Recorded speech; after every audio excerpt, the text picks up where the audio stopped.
कपड़ा बेचने में मसरूफ था। एक बढ़िया लाठी के सहारे चलते हुए आई और बजाज की दुकान पर बैठ गई। दुकानदार ने हाँपते हुए बढ़िया को पानी पिलाया और गाहकों को कपड़ा दिखाने में मसरूफ हो गया। बढ़िया बैठी रही और गाहकों की गफत गुसनती रही।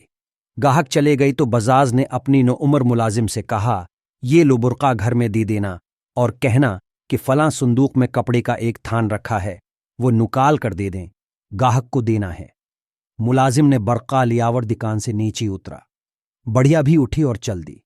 अब मुलाजिम आगे आगी और बढ़िया पीछे पीछे चल रही थी। जून ही दुकान से जरा दूर हुई, इसने मुलाजिम को आवाज देकर ठहराया और बातों बातों में बजाज का घर दरियाफत कर लिया। अचानक बढ़िया को कुछ याद आता। मुलाजिम से बोली, मेरी अच्छी बेटी, मैं तुम्हारी दुकान पर अपनी नकदी की पोटली भूल आई हूं, जरा दौड़ कर जाओ और ले आओ, ऐसा ना हो कि कोई और ले जाए। ये बर्का मुझे दो और जल्दी आना, मैं यहीं खड़े इंतजार करते हूं।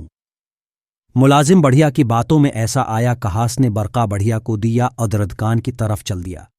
बढ़िया ने मौके गनीमत समझावर जल्दी जल्दी कदम उठाते हुए बजाज की घर आ पहुंची। दरवाज़ा खटखटाया। बजाज की बैवी ने दरवाज़ा खोला और पूछा, बड़े बे, क्या बात है?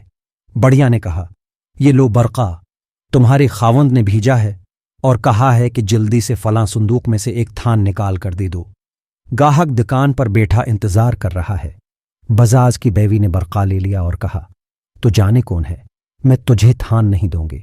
बढ़िया ने बेहतेरा कहा, मैं दुकान से आ रही हूं, मुलाजिम मसरूफ था इसलिए मुझे ही आना पड़ा, मगर बजाज की औरत टेस से मिस ना हुई। आखिर बढ़िया ने कहा, थान नहीं देती हो तो बर्का ही दे दो, मैं दुकान पर दे दूंगी। बजाज की बीवी ने कहा, बर्का मेरे खावंद ने भेजा है, मैंने ले लिया है, अब मैं तुझे न बर्का दे सकती हूं न थान। बढ़िया ने सोचा कि ये फरीब में नहीं आएगी, मुलाजिम पहुंच गया तो पुलिस के हवाले होना पड़ेगा। छपकी से भागी और पीछे मड़कर भी न देखा।